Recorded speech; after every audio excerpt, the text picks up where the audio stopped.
یہ فراموش کرتے جائیں گے، انہیں پھر یاد دلاتے رہو، یعنی ان کی یاد دہانی کراتے رہو کہ یہ شے کیا ہے ذکر۔ اس کا کیا مطلب ہوا؟ اس کا مطلب یہ ہوا کسی شے کو شعور کی منزل پر لا کھڑا کرنا ذکر ہے۔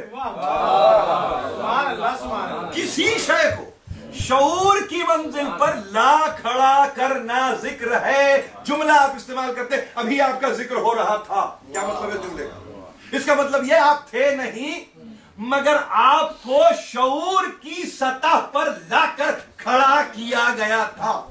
ابھی آپ کا تذکرہ ہو رہا تھا، یعنی شعور نے آپ کو اپنے، یوں سمجھیے کہ اپنے باطن میں اس طرح سے رکھ چھوڑا تھا جس کے نتیجے میں آپ نگاہوں سے اوجھل نہیں تھے۔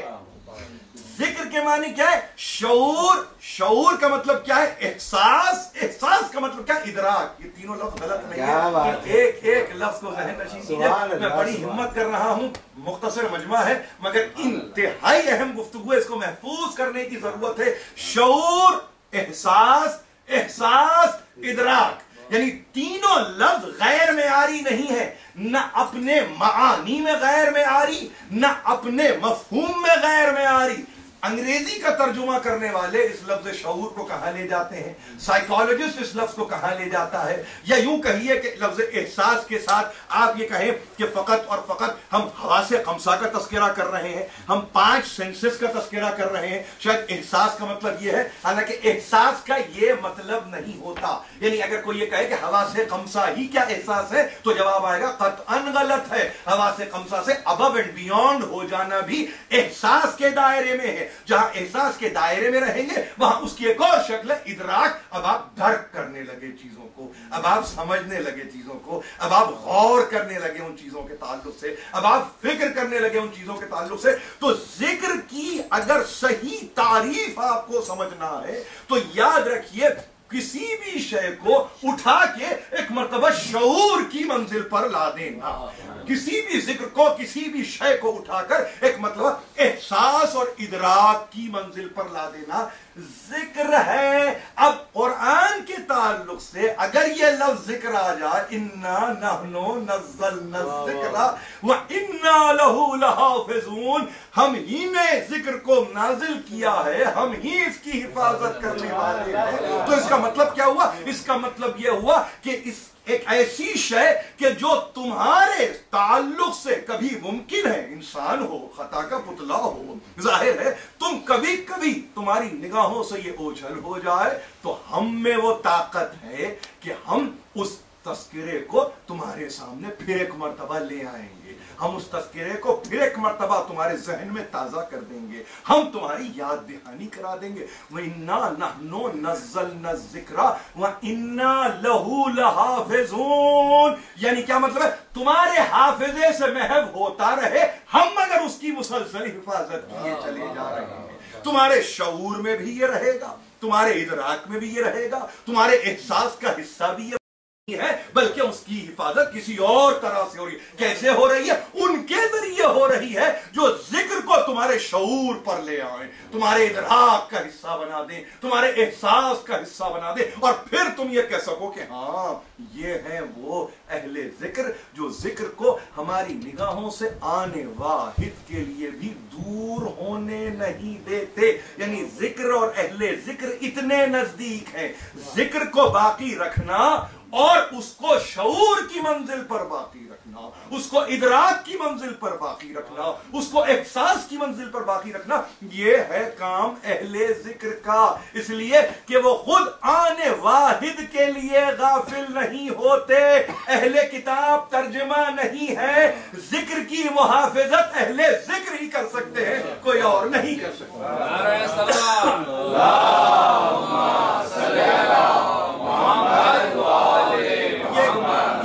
دیکھیے ایک بات بتاؤں آپ کو، میں یہ یعنی گفتگو کر رہا ہوں اور یہ سمجھ کر رہا ہوں کہ انتہائی پڑھے لکھے افراد میں یہ گفتگو ہو رہی ہے۔ شاید اگر یہ مجمع عام ہوتا تو میں اس سے تعرض کرتا، یہ گفتگو شاید میں کرتا ہی نہیں، اس لیے کہ یہ اور یا اس قسم کی گفتگو حوالے کی جاتی ہے، یہ کی نہیں جاتی، یہ حوالے کی جاتی ہے۔ اور جب حوالے کی جاتی ہے تو یقین کے ساتھ حوالے کی جاتی ہے کہ جس تک پہنچا رہے ہیں اس میں قبولیت کا مادہ بھی ہو. وہ کس کو اسی گفتگو کو کسی ایسی سطح پر نہ دیکھے جس کو آپ کہیں بہت ہی سمجھیے کہ ایک ایسے لیول پر ہے کہ جسے آپ بھی کہیں کہ سطحی بات ہے تو اس کو سطحی انداز سے قبول کر لیا جائے گا. یہ انتہائی دقیق گفتگو ہے, انتہائی امیر گفتگو ہے. اس کو خاص طور پر ہمارے بچے, ہمارے چھوٹے یاد رکھنے کی کوشش کریں. قرآن ریمائنڈر ہے. اگر یہ لفظ بار بار انگریزی میں آ رہا ہے تو اس کا مطلب یہ ہے کہ وہ آپ کو یاد دلاتا رہتا ہے. قرآن چاہتا یہ ہے کہ آپ پیغام کو نہ بھولیں. قرآن یہ چاہتا ہے کہ آپ پیام کو نہ بھولیں. قرآن یہ چاہتا ہے کہ آپ عقائد کو نہ بھولیں. قرآن یہ چاہتا ہے کہ آپ اصل و فرع کو نہ بھولیں. قرآن یہ چاہتا ہے کہ ہر دم آپ کی نگاہوں میں بھیجنے والے کا پیغام مسلسل رہے, سامنے رہے, آپ کے شعور, آپ کے احساس اور آپ کے ادراک کا حصہ بنا رہے. پرسپشن, اب ادراک کا ترجمہ ہے پرسپشن, مگر جیسے ہی پرسپشن آپ نے کہا وہاں پہ آپ فوراً بصارت کے محتاج ہو گئے. مگر ادراک کو اگر اردو زبان میں سمجھنا ہے تو اس کا مطلب ہے بصیرت, جس کا تعلق قلب سے ہے. بصارت آنکھ سے ہے, بصیرت قلب سے ہے. بصارت نگاہ سے ہے, بصیرت آپ کے قلب سے ہے. اس کو سمجھتے ہوئے بس اس بات کو یاد رکھیے کہ جب ہم ذکر کا تذکرہ کر رہے ہیں تو اس کا لازمی نتیجہ فکر ہے. ذکر کا لازمی نتیجہ فکر ہے. ذکر کرو تاکہ فکر کر سکو. لعلہم یتفکرون, یہ قرآن کی آیت کا ترجمہ ہے. ذکر کرو تاکہ فکر کر سکو. فکر کرو تاکہ ذکر کرو نہیں ہے, ذکر کرو تاکہ تم فکر کر سکو. یعنی ذکر تمہیں وہ اعتبار ذات دیتا ہے, ذکر تمہیں وہ اعتبار ہستی دیتا ہے, ذکر تمہیں وہ اعتبار علمی دیتا ہے جس کے نتیجے میں تم تفکر کے قابل ہو جاتے ہو, غور کرنے کے قابل ہو جاتے ہو, تعمق کے قابل ہو جاتے ہو, عقل کو ایک مرتبہ ایز این انسٹرومنٹ استعمال کرنے کے قابل ہو جاتے ہو. یہ بڑی اہم گفتگو ہے, اس پر غور کرنے کی ضرورت ہے. جیسے جیسے ہم گفتگو میں آگے بڑھیں گے ویسے ویسے ظاہر ہے کہ اس کے کچھ یوں سمجھیے کہ اسرار ہیں اس گفتگو کے, وہ کھلتے چلے جائیں گے. یہ قرآنی اسرار کی گفتگو کر رہا ہوں, یہ ذاتی اسرار کی گفتگو نہیں کر رہا ہوں. اس کو سمجھنے کے لیے ظاہر ہے کہ ایک وقت چاہیے, اس کے مطالعے کے لیے ایک وقت چاہیے. بس تقاضا میرا یہ ہے اپنے سننے والوں سے, خاص طور پر نوجوانوں سے, کہ وہ قرآن کو اپنے مطالعے کا حصہ بنائیں. قطعاً یہ نہ کہیں کہ ہم نے اس لفظ کو یہاں سے لیا ہے, اس لفظ کی تعریف یہاں سے یوں ہے. ہاں ایون اگر میں یہ کہوں آپ سے کہ نہج البلاغہ پر نظر ڈالیں تو یاد رکھیے کہ نہج البلاغہ وہ کمال ہے خطابت کا, وہ کمال ہے خطبات کا کہ جس کی اساس ہی قرآن ہے. ایسا ہو ہی نہیں سکتا کہ کل کے دن, میرا اوپن چیلنج ہے یہ, کہ کہیں سے کوئی نہج البلاغہ سے یہ دو لفظ نکال کے لائیں اور یہ کہیں کہ اس میں فکر کو مقدم کر دیا ہے ذکر پر. میں آپ سے یہ کہوں گا میں سرنڈر کرنے کے لیے تیار ہوں, اس لیے نہیں کہ میں یہ دعویٰ کر رہا ہوں کہ قرآن پر اور نہج البلاغہ پر ایک پوری نظر رکھ کر نہیں. جو قرآنی فکر ہوگی بعین ہی نہج البلاغہ کی یہی تو افتقار علی ابن ابی طالب ہے, یہی تو افتقار علی ابن ابی طالب ہے کہ قرآن سے ہٹ کے کبھی گفتگو نہیں, قرآن سے کٹ کے کبھی گفتگو نہیں کی. دنیا کہہ رہی ہے اہل ذکر سے مراد اہل کتاب ہے. علی نے کہا ہم ہیں اہل ذکر, ہم سے پوچھو, ہم بتائیں گے کہ توریت میں کیا ہے, ہم بتائیں گے کہ زبور میں کیا ہے, ہم بتائیں گے کہ انجیل میں کیا ہے. آپ پوچھنے چلے علماء یہود سے کہ بتاؤ قرآن میں کیا ہے. یعنی جہاں علی کی مخالفت اس سطح پر ہو کہ وہ یہ کہے ہم سے پوچھو کہ توریت میں کیا ہے, یعنی بتانے والا فقط بتانے کے دعوے سے نہیں کر رہا ہے کہ توریت میں کیا ہے, بتانے والا یہ بتا رہا ہے محافظ توریت بھی میں ہوں, محافظ زبور بھی میں ہوں, محافظ انجیل بھی میں ہوں. تم محافظ قرآن کا تذکرہ کرتے ہو نہیں. ہم ہیں جو الہامی کتابوں کے بچانے والے ہیں, ہم ہیں جو الہامی کتابوں کی فکر کو بتانے والے ہیں, جو افکار ہیں الہامی کتابوں کے ہم بتائیں گے, کوئی اور نہیں. یہاں روا روی کا ترجمہ کر دیا, اہل ذکر سے مراد اہل کتاب ہے. خدا کی قسم ایسا ترجمہ کرنا حقیقت میں علمی سرقہ نہیں ہے, یہ علمی خیانت نہیں ہے, یہ علی دشمنی کا سبحان اللہ سبحان اللہ. تقریر کا یہ انتہائی جملہ ہوتا ہے اس کو یاد رکھیے. اگر کسی نے کہیں لفظ اہل ذکر کو یہ کہہ کے متعارف کرایا کہ اس سے مراد اہل کتاب ہے تو سمجھ لیجئے کہ وہ علی کا دشمن ہے. وہ علی کا دشمن ہے. یہ کوئی بھی ہو, اس کی ضد پہ کوئی بھی آ جائے. ہم کسی مفسر کو بچانے کے لیے اپنے عقائد کو سوسائڈ نہیں کریں گے. ہم اپنے عقائد کو قربان نہیں کر دیں گے کہ فلاں کو بچانا ہے. نہیں, اسلام کو بچانا ہے. اسلام کو بچانا ہے جیسے کربلا والوں نے بچایا. ہمیں وہاں پہ ملوکیت کو نہیں بچانا تھا, ہمیں اسلام کو بچانا تھا. ہمیں اسلام کو بچانا تھا. تو اب اگر کوئی کہے اہل ذکر سے مراد اہل کتاب ہیں, اس سے مراد تو عالم کتاب ہیں, اس سے مراد تو وقت کے علماء بھی ہیں, اس سے مراد تو وقت کے فصحا بھی ہیں, اس سے مراد تو وقت کے اسکالرز بھی ہیں, جو بتانا چاہے, یعنی اب سب کے حوالے قرآن ہو گیا, منتشر ہو گیا, تتر بتر ہو گیا, وہ ہو گیا. اور اس کے لیے اب ذہنی طور پہ تیار ہو جائیے. وہ کہیں کہ آدم کا عالم یہ تھا, گناہوں میں ملوث تھے, تو کہیے کہ ہاں اس لیے کہ تم تو عالم ہو.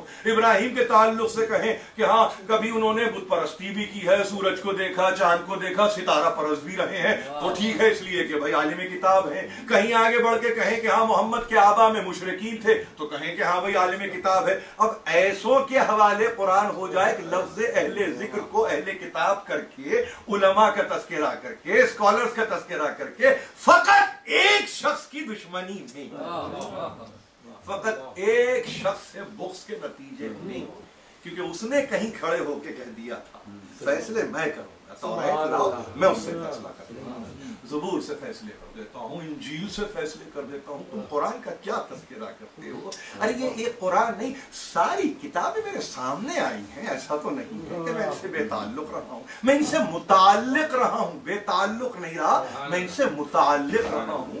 دنیا نے علی دشمنی کا کھلا ثبوت دیا, اور وہ ثبوت اپنے انتہا پر کربلا کے میدان میں پہنچ گئے. کربلا کے میدان میں, اور کچھ نہیں ہے. دیکھیے, یاد رکھیے, بنو امیہ کا یہ کلیم ہے, ان کا یہ دعویٰ ہے کہ یہ کربلا نتیجہ ہے بدر کا. ہم نے بدلہ لیا, یہ بدلہ لیا, بغض ہے. تو کبھی علی کے علم سے بغض, کبھی علی کی شجاعت سے بغض. دونوں صورتوں میں علی سے بغض, علی سے دشمنی.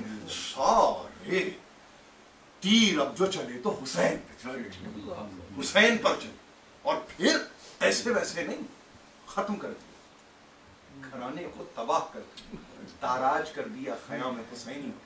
اور یہ سمجھنے لگے, کل تک کی گفتگو آپ کے سامنے ہے, خاص دن تھا مگر کل تک گفتگو تھی, یہ سمجھنے لگے کہ اب تو ہم نے حسینیت کو مٹا ہی دیا, ہم نے تو حسین کو ختم کر دیا, اب کیا رہ گیا.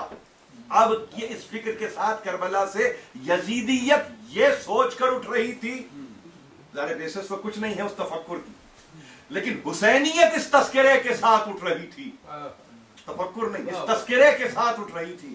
یہ ہاں یاد رکھو, یہ پیغام ہمارے گھر کا پیغام, ہم اس کے محافظ ہیں, ہم اس کے بچانے والے ہیں.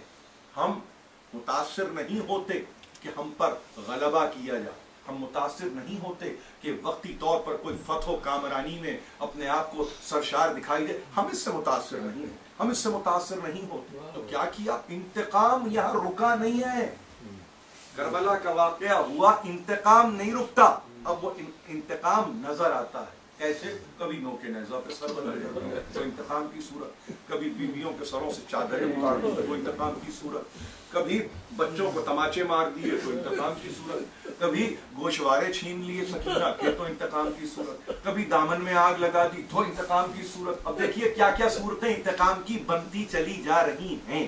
یعنی وہاں سب کو قتل کرنے کے بعد اب وہ جو بچا کچا قافلہ رہ گیا تھا, جس میں کچھ بیویاں تھیں, جس میں کچھ بچے تھے, جس میں ایک بیمار تھا, تو کیا انتقام کی صورت, وہاں تو کچھ نہ کر سکے تو اب توغ ڈال دو, بیڑیاں ڈال دو, بازو پہ رسیاں باندھ دو, اس طرح سے سلاسل آہنی میں گرفتار کر لو کہ چلنے کے قابل نہ رہے, کھڑے ہونے کے قابل نہ رہے, ساربان بنا دو. محمد کا گھرانہ ہے نا, اسے ساربان بنا دو, اس کے ہاتھوں میں اونٹوں کی مہار دے دو, یہ اونٹوں کو لیے ہوئے چلے تاکہ دنیا دیکھے. یہ انتقام تھا. میری باتوں کو بہت غور سے سنیے, مسائل کی تو منزل ہے کہ انتقام تھا. یعنی یہ سوچا ہے لمٹ کہ ہم یہ کر دیں گے. مگر یہ نہیں معلوم تھا کہ یہ تو وہ گھرانہ ہے جو مسلسل امتحان سے گزرا ہے. ارے بھائی سلسلہ انبیاء کا ہے,